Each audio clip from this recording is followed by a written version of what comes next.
Assalamualaikum warahmatullahi wabarakatuh. Good morning, ma'am. So right now we are from group 7.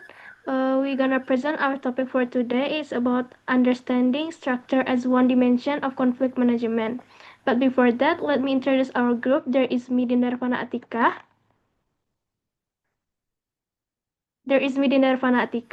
And then Firza Arifiani Putri, and then the last one is Zahra Nazifah.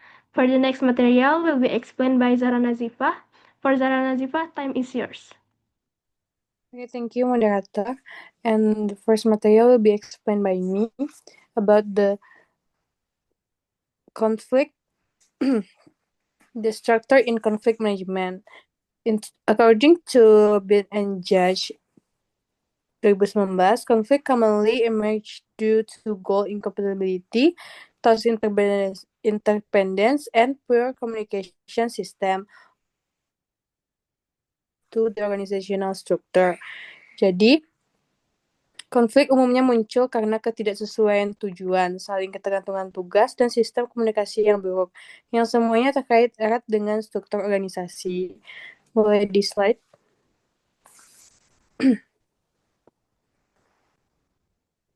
Next slide, please. Definition of structure in conflict management.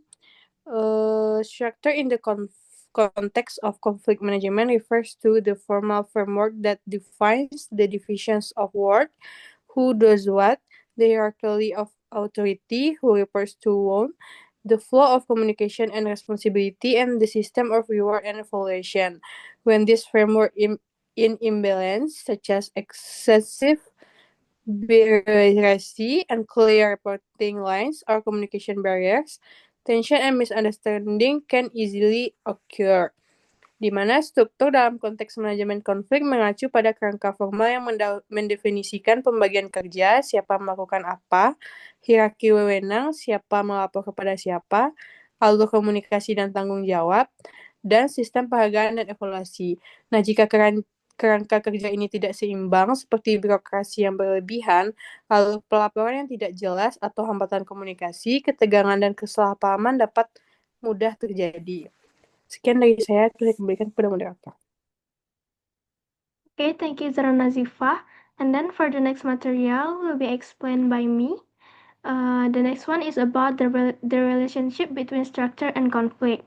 This is we can see in the table there is a structure aspect table and potential source of conflict.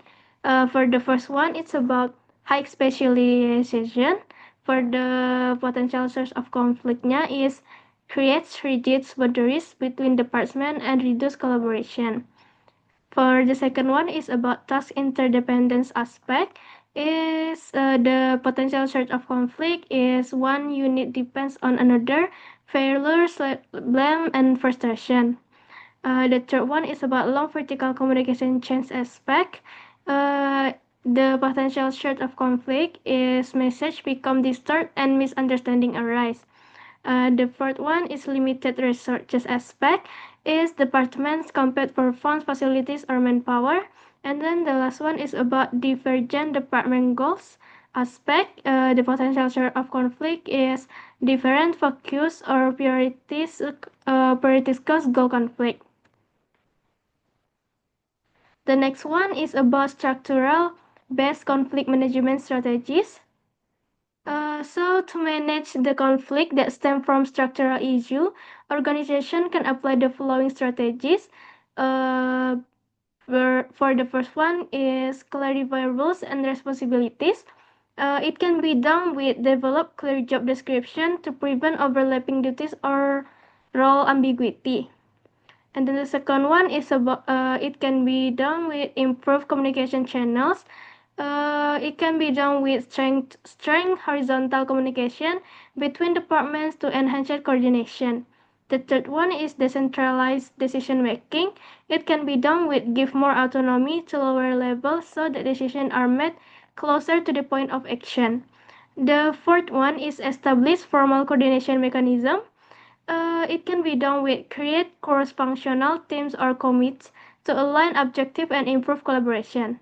And then the last one for manage the conflict is restructure the organization when necessary. It can be done if conflicts are resolving. Restructuring may be required to realign relationship and workflows. Okay, it just that from me. For the next one will be explained by Firza Arifiani Putri. For Firza, time is yours. Thank you, moderator.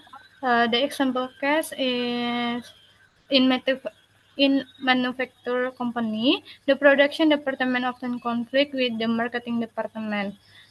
Production demand a stable schedule, while marketing frequent change orders based on market needs.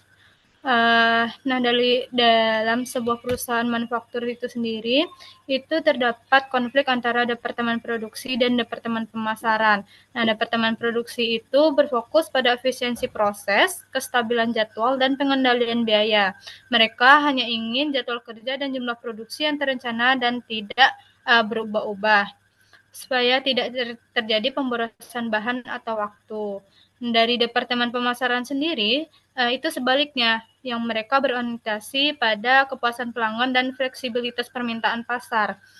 Nah, jika pelanggan meminta perubahan jumlah atau jenis produk, itu pemasaran biasanya akan segera menyesuaikan dengan pesanan. Nah, dari masalah yang muncul ini, untuk solusinya, itu perusahaan dapat membentuk koordinator lintas departemen, misalnya manajemen operasional atau tim perencanaan terpadu, yang bertugas untuk menyelaraskan jadwal produksi dan pesanan pemasaran, menetapkan prosedur komunikasi formal, itu misalnya rapat mingguan antar bagian, dan terakhir itu menentukan target yang disepakati bersama. Nah, dengan mekanisme ini, kedua departemen, yaitu departemen produksi dan pemasaran, dapat bekerja sama dalam satu arah tujuan yang sama, bukan saling bertentangan. Next. Nah, kesimpulannya, organizational structure is crucial dimension of conflict management because it shapes the environment where people interact and perform their tasks. Jadi, struktur organisasi itu fondasi utama dalam manajemen konflik karena di sanalah semua interaksi bekerja. Nah, struktur yang jelas, fleksibel, dan komunikatif itu dapat memperjelas peran dan tanggung jawab setiap individu, memperkuat koordinasi antar bagian, serta mengurangi potensi salah paham di antara salah satu organisasi dan tidak adanya tumpang tindih pekerjaan.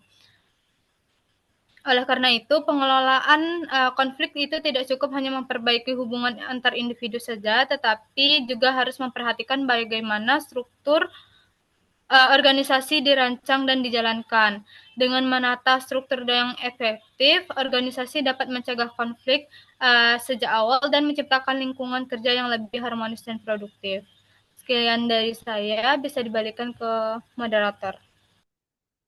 Okay, thank you, Firza, for the explanation, and Zahra for the explanation.